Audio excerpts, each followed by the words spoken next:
নমস্কার, কলিস কিচেনে সবাইকে স্বাগত জানাচ্ছি। আজ আমার ঘরে নিরামিষ।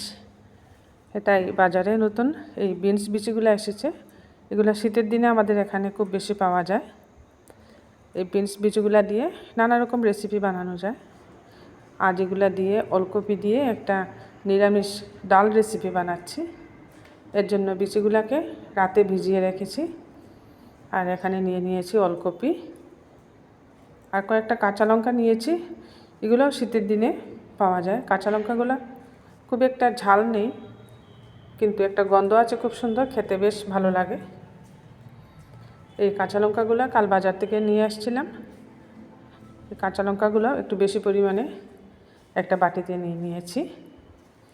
আর ভিজিয়ে রাখা বিনস বিচিগুলো জল থেকে উঠিয়ে এইভাবে ছিলকা ছাড়িয়ে নিচ্ছি। এগুলো একটু সময় সাপেক্ষ ব্যাপার, আর খুব তাড়াতাড়ি ছিলকা আমি ছাড়াতেও পারি না এগুলো, তাই ধীরে ধীরে একটা একটা করে ছিলকা ছাড়াচ্ছি। কীভাবে ছাড়াই দুই একটা আপনাদেরকে ছাড়িয়ে দেখিয়ে দিচ্ছি। এইভাবে করে আমি এগুলার ছিলকা ছাড়িয়ে নিচ্ছি। এই বিনস বিচিগুলো দিয়ে ছিলকা না ছাড়িয়ে ঘুগনিও বানানো যায়, ঘন্টও বানানো যায়, আর খুব পুষ্টিকর, খুব প্রোটিন থাকে এগুলোর মধ্যে। দেখুন এইভাবে আমি এক এক করে সবগুলা ছিলকা ছাড়িয়ে নিয়েছি। নতুন বেরিয়েছে তাই বিচিগুলো অনেক বড় বড়, আর বড় বড় বিচিগুলো হলে খেতে ভালো হয়। ওলকপি এখানে কেটে একটু ভাপিয়ে নিয়েছি গরম জলে। ডালটা আমি কুকারে বানাবো। প্রথমে এই বিনস বিচিগুলো দিয়ে দিচ্ছি। এটা কুকারে না বানিয়ে কড়াইয়ের মধ্যে বানালে ভালো হয়, এতে করে বিচিগুলো আস্ত থাকে। একটু তাড়া হয়েছিল তাই আমি কুকারে বানাচ্ছি, এতে করে সম্পূর্ণরূপে গলে যায় বিচিগুলো কুকারে বানালে। ভাপিয়ে রাখা ওলকপিগুলো দিয়ে দিলাম এর মধ্যে, আর বাকি সব বিনস বিচিগুলো দিয়ে দিচ্ছি এর মধ্যে কুকারের মধ্যে। এখন গুঁড়া মশলাগুলোও দিয়ে দিচ্ছি। প্রথমে দিচ্ছি হলুদের গুঁড়া, তারপর দিচ্ছি সামান্য ধনে গুঁড়া, জিরে গুঁড়া,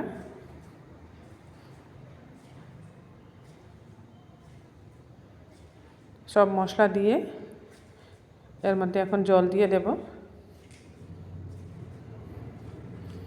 পরিমাণ মতো জলটা দিয়ে দিচ্ছি। এই ডালটা একটু গাঢ় হলে খেতে ভালো লাগে।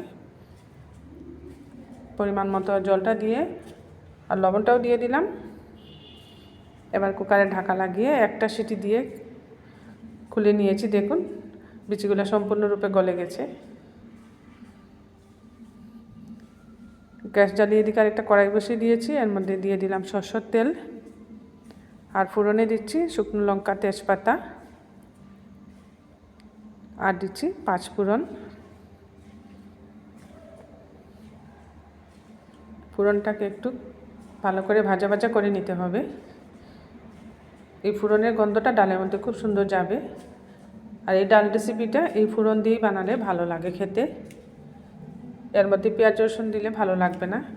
এরকম 5 ফোড়ন আর শুকনো লঙ্কা ফোড়ন দিয়ে বানালে এর টেস্টটাও খুব ভালো আসে। ফোড়নটা ভাজা ভাজা হয়ে গেছে, এবার ডালটা দিয়ে দিচ্ছি। খুব সিম্পল রেসিপি, আর খুব তাড়াতাড়িও বানানো যায়। দেখুন এই বড় বড় কাঁচা লঙ্কাগুলো দিয়ে দিয়েছি এর মধ্যে।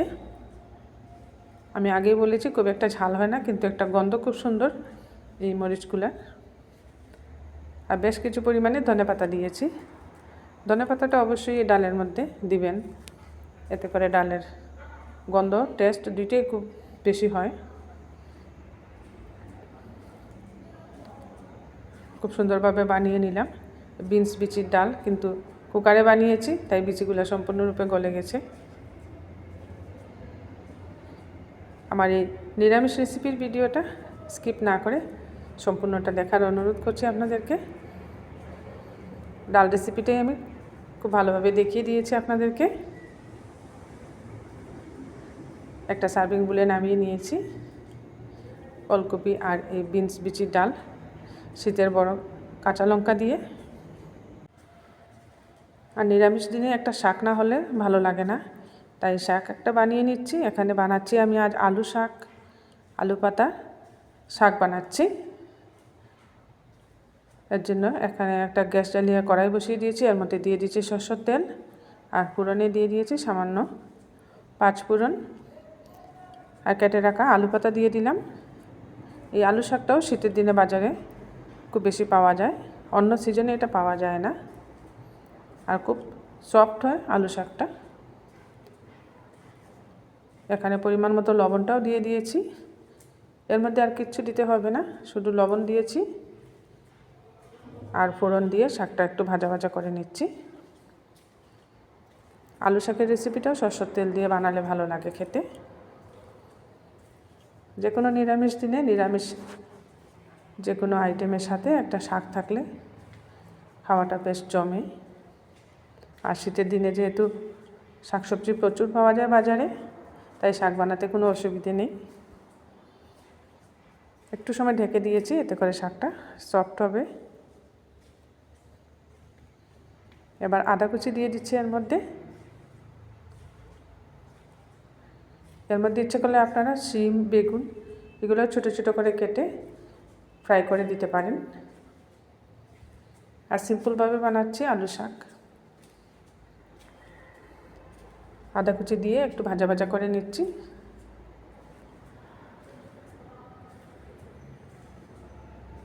শাকের মধ্যেও আমি বড় মরিচগুলো দিচ্ছি, এখানে 2টা বড় কাঁচা লঙ্কা দিয়ে দিলাম। শাকটা হয়ে গেছে, এবার বানিয়ে নিচ্ছি ফুলকপি। ফুলকপি রেসিপিটা সিম্পল রেসিপি। সরষের তেলে জিরে ফোড়ন দিয়ে শুকনো তেজপাতা দিয়ে দিলাম, আর আগে থেকে ফুলকপি আলু একটু বড় করে কেটে নিয়েছি আর হলুদ জলে ভাপিয়ে রেখেছি। ফুলকপিটা সবসময় হলুদ জলে ভাপিয়ে নিলে ভালো হয়। ফুলকপির মধ্যে অনেক সময় ছোটো ছোটো পোকা থাকে, যেগুলো অনেক সময় দেখা যায় না, জলে ভাপিয়ে নিলে এগুলো নষ্ট হয়ে যায়। একটা মশলা গুলে রেখেছিলাম, মশলাটা দিয়ে দিলাম। এর মধ্যে হলুদ, জিরে, ধনে আর সামান্য লাল লঙ্কার গুঁড়া দিয়েছি। মশলাটা দিয়ে একটু সময় কষিয়ে নিচ্ছি। মশলা থেকে যখন এভাবে তেল ছেড়ে আসছে, তখন ভাপিয়ে নেওয়া আলু ফুলকপিগুলো দিয়ে দিচ্ছি।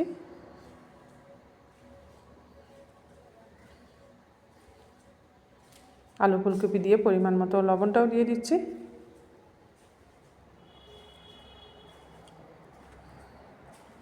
এটাও খুব সাধারণভাবেই বানাচ্ছি আমি, সিম্পলভাবেই আজ আমার ঘরে এই নিরামিষ এর মেনুগুলো বানিয়ে নিচ্ছি। এর মধ্যেও বড় কাঁচা লঙ্কা কেটে দিয়ে দিয়েছি।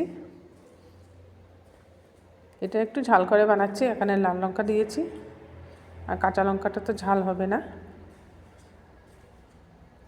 আর ফুলকপির রেসিপি একটু ঝাল ঝাল হলে খেতে ভালো লাগে। ফুলকপি যেহেতু একটু মিষ্টি মিষ্টি হয় সবজিটা।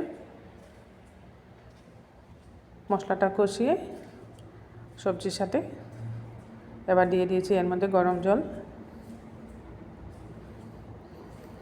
জলটা দিয়ে কিছুক্ষণ ফুটিয়ে নেব। আমার আজকের নিরামিষ মেনুগুলো আপনাদের ভালো লাগলে বানিয়ে খাবেন, কমেন্টে জানাতে ভুলবেন না টেস্টটা কীরকম হলো। একবার ঢেকে দিয়েছি, ফুলকপিগুলো সিদ্ধ হয়েছে কিনা। আলুগুলো সিদ্ধ হয়ে গেছে, ফুলকপিটা একটু শক্ত রয়েছে, আরও একবার ঢেকে দিতে হবে।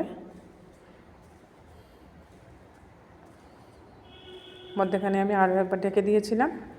এখন দেখুন ফুলকপি আলু সব সিদ্ধ হয়ে গেছে। ফুলকপিগুলোকে একটু ভেঙে দিয়েছি। নামানোর আগে উপর থেকে ধনেপাতা দিয়ে দিচ্ছি। শীতের যে কোনো রেসিপি ধনেপাতা না দিলে ভালো লাগে না, একটু বেশি পরিমাণের ধনেপাতা ফুলকপিতেও দিয়ে দিলাম। তৈরি করে নিলাম ফুলকপির একটা ঝাল রেসিপি। আমার আজকের ব্লগটা আপনাদের ভালো লাগলে লাইক, শেয়ার, সাবস্ক্রাইব করবেন আমার চ্যানেলটা। পাশে থাকা বেল আইকনটা প্রেস করবেন, এতে করে যখনই এরকম নতুন নতুন রেসিপি আমি আপলোড করি সাথে সাথে নোটিফিকেশনটা পেয়ে যাবেন। নিরামিষের থালিটা সাজিয়ে নিচ্ছি। বিনস আর ওলকপির ডাল, ফুলকপির একটা সবজি, আর নিয়েছি আলু পাতার শাক। এটাই ছিল আজ নিরামিষ দিনে নিরামিষ মেনু। আপনারাও এইভাবে যে কোনো নিরামিষ দিনে এইভাবে নিরামিষ এর মেনুগুলো বানিয়ে নিতে পারেন, আর এইভাবে খুব সুন্দর করে নিরামিষের প্লেটটা সাজিয়ে নিতে পারেন।